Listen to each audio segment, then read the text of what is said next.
hindi pa ako handa eh. Huwag mo akong tatalikuran na. Ay, nasasaktan ako! At na ayoko, yung pinaglalaruan ako. Meron akong kilala, magaling na private investigator. Lahat ng kaya niyang alamin. Bakit naman makikipag-usap si Carmela sa isang private investigator?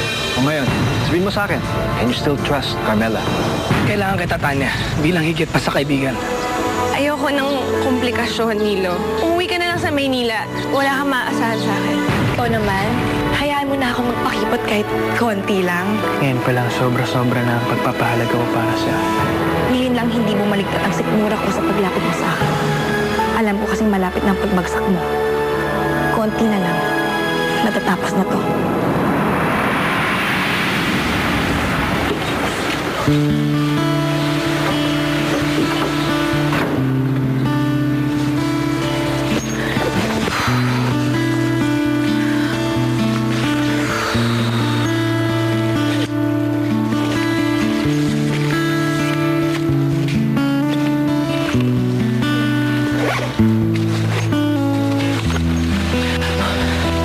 Good morning.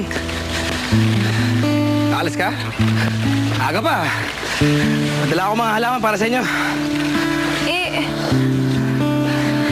Bakit ka nandito? Tigas ang ulo ko, no? Pinauuwi mo na ako pero hindi ako nakinig sa'yo. Wala, naisip ko lang kasi na dapat lang nalubusin ko yung pagpunta ko dito, di ba? Kaya hindi ako uuwi hanggang hindi tayo nagkakaayos. Ito, naisipan ko ito, dala ng halaman para sa inyo at na kinakalbo na yung lugar ninyo. Ang dubay-dubay, namamatay na ako. Ano ba ito?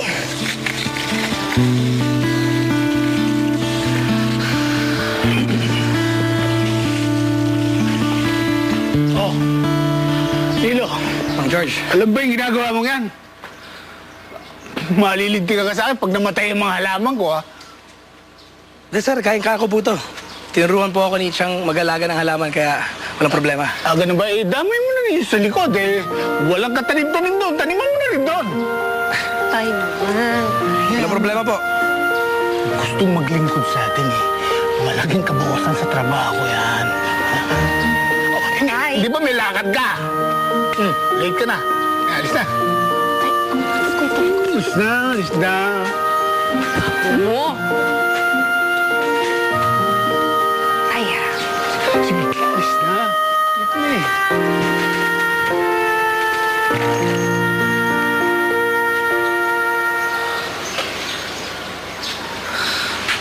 Ilo.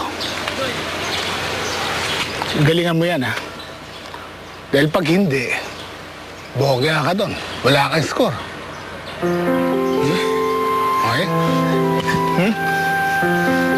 Sige po. Okay. Salamat. Sige pa anak, konti na lang. Kailangan ipagawa ko to eh. Sige na. Ay, pwede ba mapahinga muna tayo? Sakit na talaga ng braso ko. Diyos ko, alam mo naman kasi yung pinsan mo. Kung kailan natin kailangan ng tulong at saka naman umalis. Alam mo na, ipabayaan na lang natin si Kuya Nilo. Eh, sa dami-dami pa naman ang pinagdaanan niya, tama lang talaga na magbakasyon siya. Sana nga dahil kay Ate Tanya, sumaya na siya ulit eh. Alam mo anak, magiging masaya naman ako kung mailabas natin ito. Sige na. Sige na, hila na. Sige na, bebe. Dali.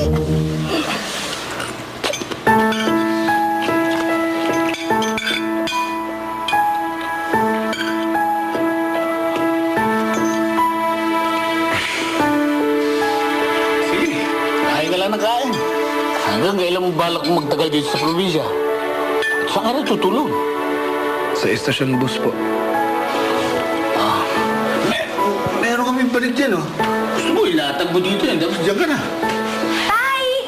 Oh, Seryoso po kayo? oo naman. Pero siyempre, hingi ako ng kapalit noon. Tay, may plano pala kayong ganyan. Ako mo talaga. Ay, nako. Dahil bang malabs ka, tay?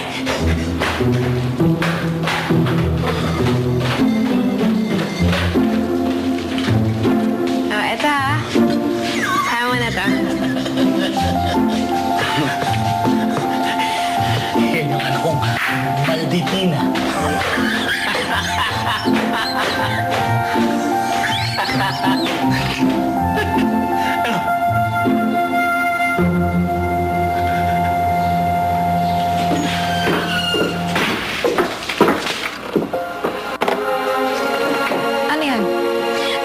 resibong nagastos naman ni Auntie Saling sa emergency room kagabi. Ba't di mo ako tinawagan? Di dapat nakapunta ako. O ano, hindi mo siya sinipot, di ba? Para samahan siya sa doktor, di ba? Ngayon mo lang naalala yung tukol doon. Ayan, hindi ka maabala para alaganin ng nanayan mo. Kaya yan na lang ang toka mo. Huwag na lang. Nagbago na pala isip ko. Ako na lang dito. Huwag mo na isipin to ha. At ako na lang din ang mag-aalaga kay Auntie Saling. Total, ako na lang din ang natitirang nagmamalasakit sa kanya, di ba?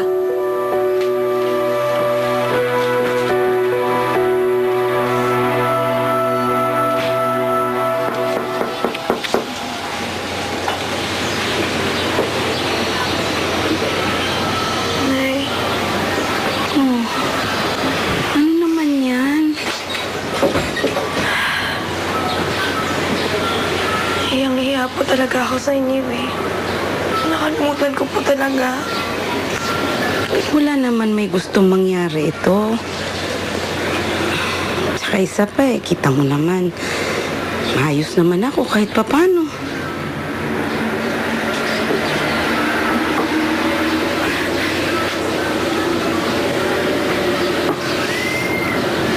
Sa dinamit-damit po ng ginawa niyo para sa akin.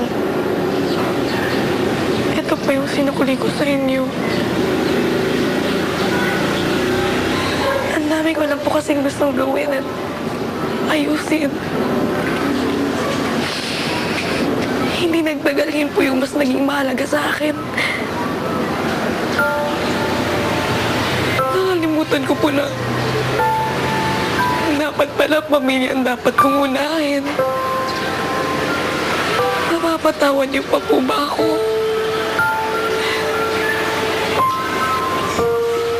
Ay, nako.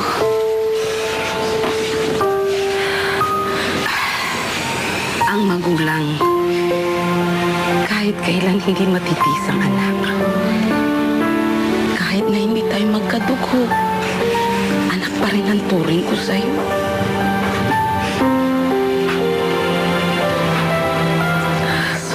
Swerte ko po talaga sa inyo, Nay.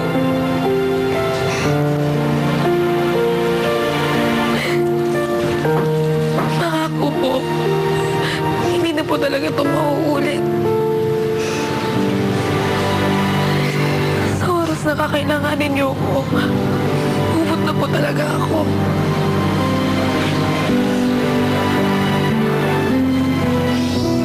Ay, anak ko.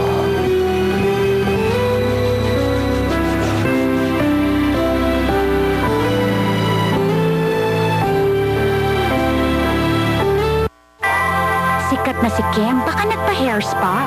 Rejoice 3-in-1 na may power of 3 hair treatments. Anti-dandruff hair wash, hot oil smoothness, and moisturizing steam treatment.